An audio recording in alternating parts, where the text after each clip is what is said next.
Television's Automotive Magazine with your host, John Davis. Well, hello and welcome to Motor Week 88. We're glad to have you with us. We have a special treat for you this time, a test of one of the most anticipated new cars to come out of Detroit in a long time, this Buick Reatta. The Reatta is General Motors' third new two-seat model to emerge in 4 years. Now GM's car divisions have more designs for couples only than any other family sedan builder. But you may have noticed that we haven't called this Reatta a sports car. That's because in traditional sports car terms, it isn't. Being a Buick is enough to confirm that. So just what is the mission of the Reatta, and will it prove to be worth the wait? Even to Buick, the Reatta is neither fish nor fowl. Rather, they see it as a gourmet selection of the most desirable aspects of performance and comfort, blended together in a unique luxury sports coupe design. You certainly can say the exterior of the Reatta is unique.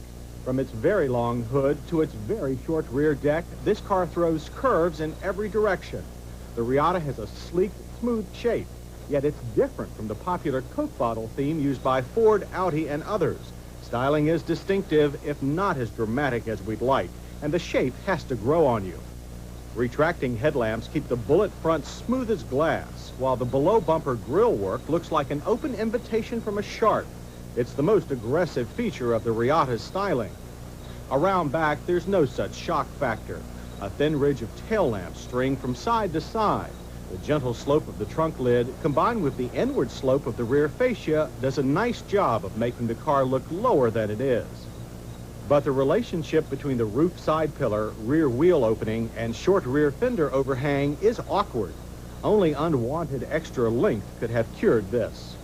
One reason behind having the rear wheels so far back was, no doubt, to give the Reatta plenty of usable interior space for a two-seat car. While the trunk liftover is very high and lid opening small, the cavity is deep, wide, and long. Made longer by this pass-through door to the passenger compartment. It was designed especially for a golf bag. When closed, the parcels shelf has a useful shape with 3 built-in tie-down points. Under the floor are a pair of handy storage bins for cameras and the like. Seating in the Reatta is equally spacious with 6-way power seats standard. Everyone on our staff found a position they liked. The suede and leather upholstery holds you in place nicely, and there's good all-round support. Our car's optional 16-way driver's seat also had adjustable lumbar, side bolster, and under-the-thigh support. Like the Pontiac Fiero and Cadillac Alante, the Buick Reatta makes heavy use of standard GM parts. In this case, most of the components come from the Buick Riviera. That's particularly true of the dash. It was lifted with few changes. The driver faces a digital cluster with mostly warning lights. Attack with engine gauges can be called up on a center touch-sensitive screen. The screen also controls audio, ventilation, and trip computer functions, plus diagnostic chores. While operation of the screen does take your eyes off the road, the alternative would be a lot of buttons to operate all of the Reatta's standard luxury features.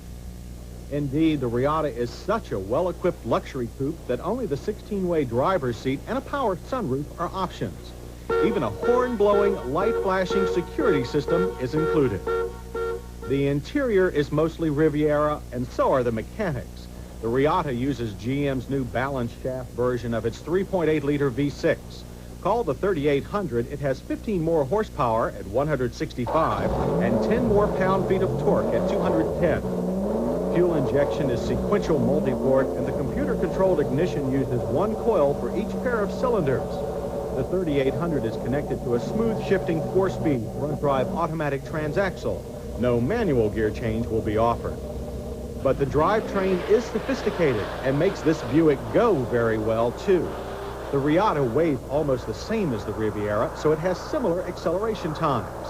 0 to 60 takes a brisk 9 seconds. And quarter-mile result is 17.1 seconds at 80. Both are well within sporty car figures, if not lightning fast. Handling, too, is commendable, but the Reatta is anything but tossable. It hunkers down into a turn, like most GM front-drive designs, and tracks well. More steering feel would be desirable. The all-independent suspension uses a single transverse plastic leaf spring at the rear, along with the added roll control found on Riviera T-types. Even though the 15-inch 65 Series Eagle GT Plus 4 tires are a little skinny, the Reatta's handling is impressive for a luxury machine. Brakes, however, give up nothing to luxury. They're all disc and anti-lock is standard. Standing on them produce quick, sure, straight stops of 106 feet from 55. They feel fine and work even better. On the highway, the Reatta's blend of sports and luxury also seems appropriate. This car is a smooth-riding, almost effortless cruiser. At legal limits on level road, your foot barely touches the accelerator to maintain constant speeds. The aero bodywork obviously works, but although the recorded sound level is only 67 decibels, you do notice considerable tire noise on smooth surfaces. Fuel economy ratings, again the same as the Riviera, are 19 city and 29 highway. Our test loop of 21 was a bit less than we expected. On our safety check, the Reatta has everything we prefer except front passive restraints. We do, however, commend Buick for making anti-lock brakes standard. GM used small but prestigious engineering firms in England to help design the tooling and manufacturing process for the Reatta. Its sheet metal dies come from Japan. This international engineering flavor paid off in very good body fit and paint finish on our pilot production test car.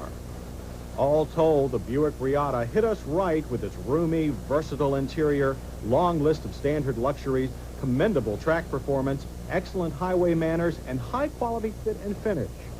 It missed the mark with us in its two highly digitized dash controls, high trunk sill, and awkward roof-to-rear wheel styling. And the price for the Reatta? Well, it has just been announced.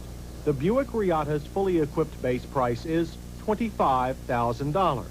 That makes it less than half the price of a Mercedes 560 SL or Cadillac Alante. And since only 5,000 Reattas will be made this year, the car is not only cheaper, but more exclusive than a Chevrolet Corvette. And an even better-looking Reatta convertible is due soon. We applaud GM for letting Buick have such a car as the Reatta all to itself. It shows that individual car division identity is here to stay at GM. While the resulting Reatta does not make our sports car hearts flutter, it's also not as flabby as Buick's traditional buyer profile. As for its name, well, the word Reatta is derived from the Spanish-American word for lariat or lasso. It seems a good choice, since we think this Buick will easily rope its share of fans.